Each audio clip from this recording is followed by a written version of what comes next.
Hey college football fans, welcome to episode 57 of Walk It Off with Chappy, where today we charge on with the UCF Golden Knights as we preview the AAC American Athletic Conference. I'm calling for the UCF Knights to have a pretty damn good season this year.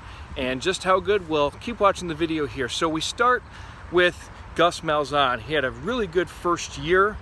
They got hot toward the end of the season. What I found most impressive is they were 7-0 at the Bounce House, which has proven to be a big-time home field advantage, maybe one of the best in the AAC conference. And Gus Malzahn is certainly no stranger to doing well at home. He's won over 83% of his home games as a head coach at the FBS level, so that trend should continue in his years to come with the Golden Knights. Offensively, that's where they'll butter their bread. They'll probably be the most explosive offense in the AAC, maybe second behind SMU and new coach Rhett Lashlee. But you look at what UCF has, Gus Malzahn with Chip Lindsey, his former offensive coordinator, offensive analyst, those two reuniting to kind of work on the offense, call the plays, direct the points in the juggernaut that will be a explosive UCF offense. Directing it, you've got either Mikey Keene, who is a better passer, or John Rice Plumlee. Not to say that JRP is not a good passer, but he is more the dynamic of the two quarterbacks. I think he gives them a real good spark with his feet, with his energy, with his leadership. I honestly think that Plumlee will be the guy to take the majority of the snaps this year. Might even finish first, second, or third team all AAC quarterback. I think he's that good, and he showcased that in the spring. He's got a very good offensive line in front of him. 3 starters come back from last year, in addition to Ryan Swoboda, a transfer from Virginia who had starts under his belt last season, so they've got experience up front. They also can be a physical group when they want to be, and I think Gus is doing a good job at directing them to get to be more physical, because we know that even though Malzahn's offenses can score a lot of points and they are pretty innovative, they're ground-based and they're run-based. And speaking of that, they've got 2 pretty good ones. Isaiah Bowser, the former Northwestern transfer, somebody that I covered as a Northwestern beat writer. The guy has got good leg drive. He's got great heart. He's somebody that you can really put yourselves on his back, and when you need those yards, he's going to get it. He's a team player. If he's got to block, he'll block. If he's got to catch passes out of the backfield, he'll do that, and he knows that he'll have to do that. And Johnny Richardson is a very good number 2 behind him, and that's a deeper group in that backfield than people might think about. Receiver.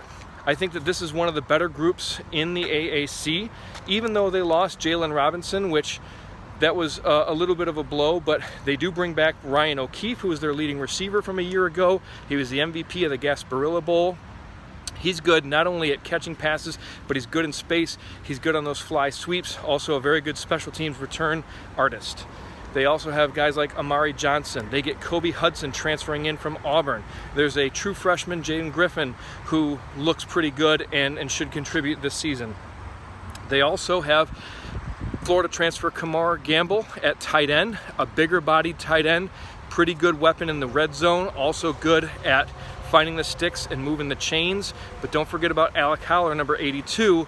He's my guy. I like him at tight end. I think that he will continue in a pretty good tradition of UCF tight ends. So the passing game looks to be pretty good, and again, anchored by a solid offensive front.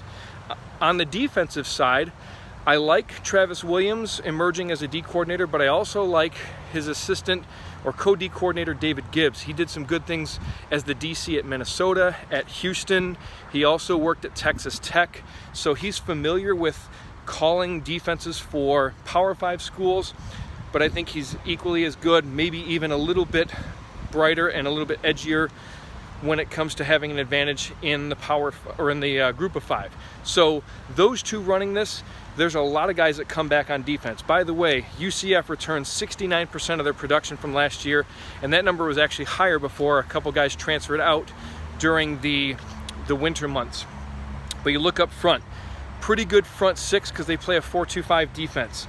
Josh Seliskar, Tremont Morris Brash, Landon Woodson, Ricky Barber, Anthony Montalvo, just to name a few. These guys, along with their linebacking crew, they led the AAC in conference sacks a year ago. More than Cincinnati, more than Houston, both of whom get a lot of the pub in terms of defensive star power, but it was UCF's front that created the most havoc within conference play a season ago. At linebacker, they really just return Jeremiah Jean-Baptiste, but they also bring in 2 transfers from Maryland who were highly touted linebackers coming out of high school. Terrence Lewis was rated by Phil Steele as the #1 linebacker in his class. I think he was rated anywhere between 2 or 4 by ESPN and Rivals.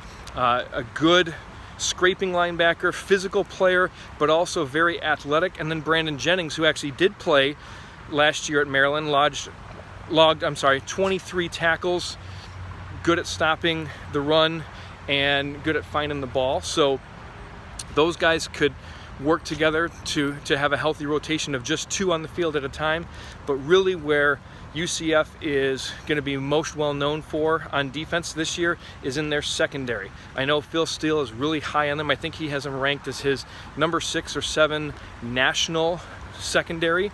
And I mean, you look at the guys that they bring back, these are guys that were protecting the skies. So I talked about it in yesterday's Walk It Off, but Quadric Bullard, who was 4-team All-AAC, Devon Wilson, Devontae Brown, Justin Hodges, Corey Thornton, those guys, those 5 combined for 35 passes broken up. That averages out to 7 per player. Pretty damn good. They also had some interceptions to their names. But then they also add in Kobe Perry, who was the Defensive Player of the Year in the FCS a season ago at Austin Peay. And then Jarvis Ware, who was at Missouri in the 2020 season, sat out last year and redshirted at UCF. But he'll add some experience and talent and athleticism in that back 5 as well. The schedule sets up pretty nice. If they can get past what I think will be a pretty good Louisville team, but they get them in the bounce house in week 2 after opening up with FCS South Carolina State, the Knights should be undefeated, either 7 or 8-0, by the time they get to host the Cincinnati Bearcats in October.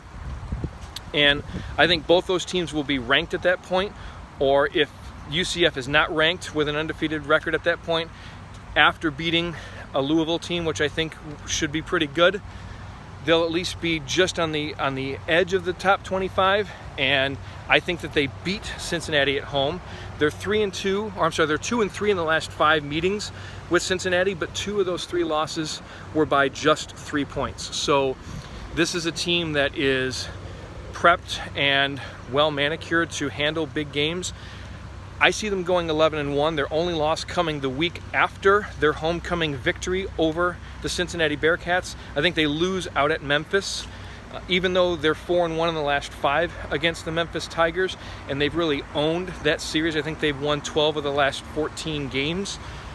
I think that there might be that little bit of a hangover, and that'll be a game that Memphis will be gearing up for weeks in advance because they'll see that snowball coming. But they might beat Memphis. Like I said, they've done it 12 out of the last 14 tries. So I think that this is the AAC champion, or at least the AAC leader going into the championship game. I think they will play Cincinnati in a rematch in the AAC title game, but it'll be back again in the bounce house. So you could be looking at a 12-1, possibly 13-0 UCF Knight team with 2 wins, potentially 2 wins over Cincinnati, and that would certainly put them in a New Year's Six Bowl and would most likely have them competing for a CFP spot if they get some help from elsewhere. So that's how I see the 2022 UCF Golden Knights. How do you feel about it? Knights fans, I want to hear you applauding in agreement, and foes, tell me where I went wrong. Why would a team like Houston or Cincinnati or maybe even SMU or Memphis be better than UCF this year? I'm not seeing it right now, but try and prove me wrong. I'm Chappy. This is what I know. Thanks for watching.